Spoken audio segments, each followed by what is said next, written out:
दापोली तालुक्यातील पालघड येथे किरण दळवी यांच्या मालकीच्या सलूनला आणि जनरल स्टोअरला रात्री 9 वाजताच्या सुमारास अचानक आग लागली। यात लाखो रुपयांचं नुकसान झालंय। सलून नेहमीप्रमाणे बंद करून किरण दळवी घरी गेले असता काही वेळातच त्यांच्या दुकानातून धूर येऊ लागलीच त्यांना त्याविषयी कळवण्यात आलं। काही वेळातच आगीने रौद्र रूप धारण केलं होतं।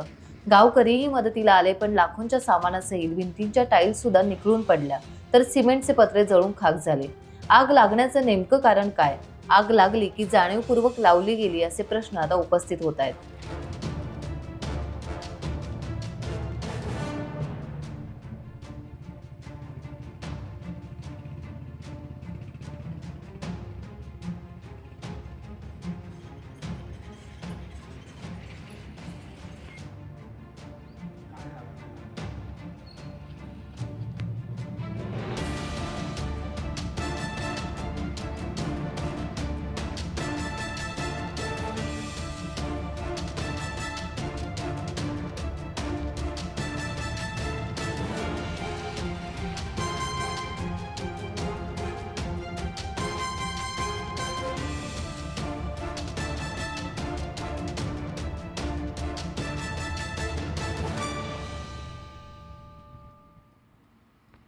टाइम्स डिजिटलला लाईक करा, सबस्क्राईब करा, शेअर करा आणि बेल आयकॉन दाबायला विसरू नका।